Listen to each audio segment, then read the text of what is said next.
வணக்கம். சற்று முன் கிடைக்கப்பெற்ற ஒரு மிக மிக முக்கியமான செய்தி ஒன்று வெளியாகியுள்ளது. எடப்பாடி பழனிசாமியை எதிர்த்து பன்னீர்செல்வத்தின் வீட்டில் ஆலோசனை நடத்த உள்ளதாக செய்திகள் வெளியாகியிருக்கிறது. தென் மாவட்ட நிர்வாகிகள், மாவட்ட செயலாளர்கள் சுமார் 24 நபர்கள் பன்னீர்செல்வத்தின் வீட்டில் ஆலோசனை நடத்த உள்ளதாகவும், அடுத்து உள்ளாட்சி தேர்தலில் எடப்பாடி பழனிசாமியை புறக்கணித்து பன்னீர்செல்வம் அவர்களது தலைமையில் உள்ளாட்சி தேர்தலை சந்திக்க உள்ளதாகவும் தற்பொழுது பன்னீர்செல்வத்தின் ஆதரவாளராக இருக்கக்கூடிய வைத்திலிங்கம் அவர்கள் தெரிவித்திருக்கிறார். தொடர்ச்சியாக அதிமுகவின் தோல்வி, உச்சநீதிமன்றமும் உயர்நீதிமன்றமும் பொதுச்செயலாளர் பதவியை எடப்பாடி பழனிசாமி அவர்கள் இறுதி தீர்ப்பு வழங்கும் வரை பயன்படுத்தக்கூடாது என்று தீர்ப்பு வழங்கிய பிறகும் தற்பொழுது கடைசியாக நடந்து முடிந்த செயற்குழு கூட்டத்தின் பொழுது எடப்பாடி பழனிசாமி அவர்கள் பொதுச்செயலாளர் பதவியை பயன்படுத்தி இருக்கிறார். இதனால் தற்பொழுது எடப்பாடி பழனிசாமி அவர்கள் தற்பொழுது மீண்டும் தவறுக்கு மேல் தவறு செய்து வருவது அதிமுகவின் தொண்டர்களுக்கு கோபத்தை தான் ஏற்படுத்தியிருக்கிறது.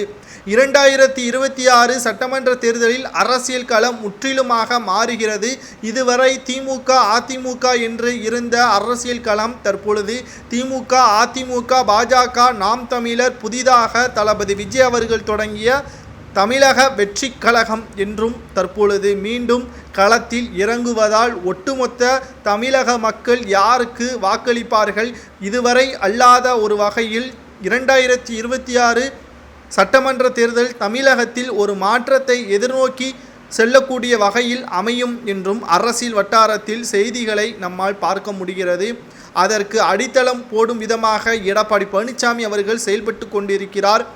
அதிமுக அரியணை ஏற வேண்டும் என்றால் தொண்டர்களை ஒன்று கூட்டி ஆலோசனை நடத்த வேண்டும். தொண்டர்கள் மக்கள் மத்தியில் திமுகவிற்கு எதிராகவும் அதிமுகவின் ஆட்சி காலத்தின் பொழுது செய்த அனைத்து விதமான நல்ல திட்டங்களையும் எடுத்து கூறினால் மட்டும்தான் 2026 சட்டமன்ற தேர்தலில் வெற்றியடைய முடியும் என்று ஓபிஎஸ் அவர்கள் கூறுகிறார். ஆனால் எடப்பாடி அவர்கள் பொதுச் செயலாளர் பதவியை தக்க வைத்துக் கொள்ள வேண்டும் என்பதற்காகவே பல நீதிமன்றங்களையும் நாடி வருகிறார். முதலில் அதிமுக வெற்றியடைய வேண்டும் என்பதை ஏன் எடப்பாடி புரிந்து கொள்ள மாட்டேங்கிறார் என்ற சந்தேகமும் கேள்வியும் தற்பொழுது மிகப்பெரிய அளவில் பேசும் பொருளாக மாறியிருக்கிறது. இதை பற்றி உங்களது கருத்துக்களை மறக்காம கமெண்ட் வாயிலாக கூறுங்கள்.